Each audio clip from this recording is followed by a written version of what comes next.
Hyvät matkamessulaiset ja hyvät Matkaopaslehden lukijat ja Matkaopaslehden ystävät, terveisiä täältä Etelä-Amerikasta, terveisiä Brasiliasta ja terveisiä Rio de Janeirosta ja tarkemmin vielä Copacabanalta. Mun nimi on Seppo Suomela ja olen freelance-toimittaja, freelance-kuvaaja ja olen myös Matkaopaslehden vakituinen avustaja, jota työtä olen tehnyt jo useamman vuoden ajan. Kuten maisemasta tässä näkyy, niin ollaan Copacabanalla, jossa on kuuma Brasilian kesä juuri alkanut pari viikkoa sitten ja ranta on melkoisen täynnä turisteja. Olin tuossa aamulla 7-8 aikaan mun 2 Beagle-tyttökoiran kanssa ulkokävelyllä ja mittari lukema taisi olla 25 astetta, mutta pari päivää sitten toi mittari ponkaisi 37 asteeseen, jolloin todella kyllä saa sanoa, että oli hiki. Mä olen asunut täällä Brasiliassa reilun 6 vuotta ja mä läksin Suomesta 23 vuotta sitten. Ja silloin kun mä läksin Suomesta, niin mä ajattelin, että lähden maailmalle vuodeksi, 2 korkeintaan, mutta tällä samalla matkalla ollaan edelleenkin. Mä ensin asuin ja tein töitä Papua Uudessa Gineassa, Tyynellämerellä, ja sieltä jatkoin sitten Manilaan Filippiineille, jossa mä asuin 14 vuoden ajan. Ja tuolta Manilasta sitten mä päätin lähteä kokemaan nämä maailman suurimmat juhlat, eli Rion Samba-karnevaalit, ja kun saavuin tänne Rio de Janeiroon ja heräsin ihan tässä viereisessä hotellissa ensimmäisenä aamuna ja näin Copacabanan, niin mulle tuli semmoinen tunne, että minä asun vielä jonain tänä päivänä tässä kaupungissa. Ja ei tätä kaupunkia turhaan kutsuta maailman kauneimmaksi kaupungiksi, kyllä tämä todella on viehättävä vihreä kaupunki, jossa on maailman suurin urbaani sademetsä ja todella upeita rantoja. Multa usein kysytään, että millainen kaupunki tämä Rio de Janeiro on ja uskaltaako tänne tulla lomalle. Ja mun täytyy sanoa, että tämä 6 vuotta, mitä mä täällä olen asunut, niin mulla on käynyt paljon täällä sukulaisia, ystäviä ja kaikki, jotka ovat täällä käyneet, ovat todella viihtyneet ja nauttineet lomastaan. Usein monia askarruttaa juuri tämä Rio de Janeiron turvallisuustilanne ja kysytään, että onko täällä turvallista liikkua, mutta mä aina vastaan näin, että maalaisjärki kannattaa aina olla mukana liikkuessa, mutta Rio de Janeiro on kuin mikä tahansa suurkaupunki.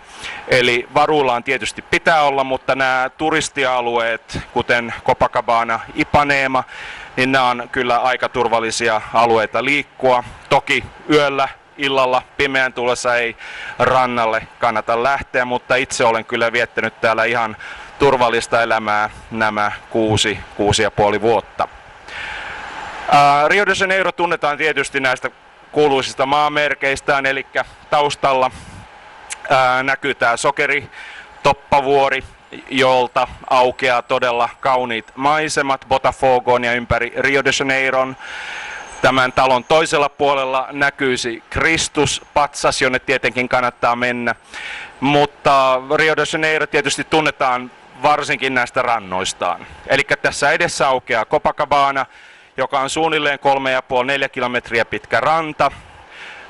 Copacabanan osuus on 3,5 kilometriä ja sitten tuo loppuosa on Lemenrantaa. Ja jos tästä mennään tuonne etelään päin, tässä tulee heti noin 400–500 metrin päässä Arpoadorin ranta, joka on surffareitten suosima ranta, ja siitä sitten aukeaa heti tämä toinen maailman kuuluisa ranta Ipanema, joka on innoittanut monia runoilijoita, taidemaalareita ja tietenkin laulun tekijöitä.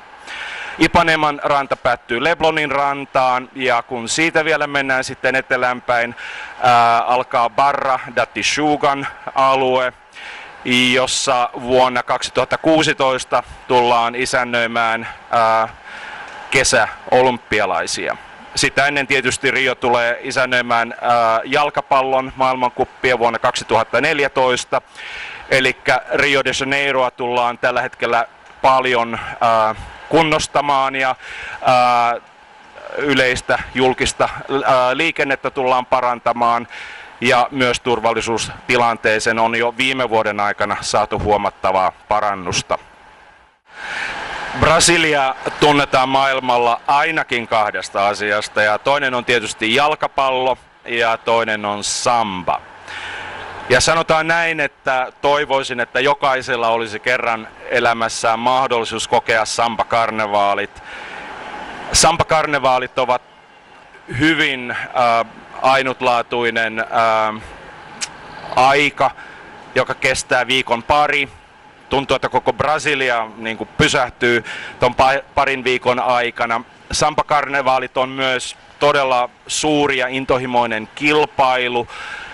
Ja samba-karnevaaleja voisi myös kutsua katuoopperaksi. Ne on todella hienoja esityksiä, joissa tuhansia ihmisiä kilpailee näissä eliitti-sampakoulujen kilpailussa tuolla Sambodromolla Rion keskustassa. Mutta ehkä moni ei tiedä sitä, että tämä musiikkielämä on muutakin täällä Brasiliassa kuin sambaa. Eli Brasiliassa on todella loistavia muusikkoja, on eri musiikkisuuntauksia, on bossanovaa, on foroa, on sambaa ja myös taideelämä yleensä on täällä todella monipuolista. Täällä on loistavia teattereita, musikaaleja ja näihin myös kannattaa tutustua, jos tänne Rio de Janeiroon päättyy tulemaan lomalle, kuten toivon. Teen työtäni täällä Brasiliassa siis freelance-toimittajana ja kuvaajana ja saatte seuraavissa numeroissa lukea matkareportaasejani muun muassa Lamun saarelta Keniasta, Galapagossaarten upeasta eläinmaailmasta, Turkin Kappadokiasta ja tietenkin täältä kotikaupungistani Rio de Janeirosta. Tulin toissapäivänä juuri Uruguaista, josta tein Matkaopaslehteen juttua Punta del Esteen rantakohteesta, jota usein kutsutaan Etelä-Amerikan Monakoksi. Vielä kerran terveisiä täältä Brasiliasta, oikein hyviä matkamessuja ja tavataan Matkaopaslehden sivuilla. Hei hei!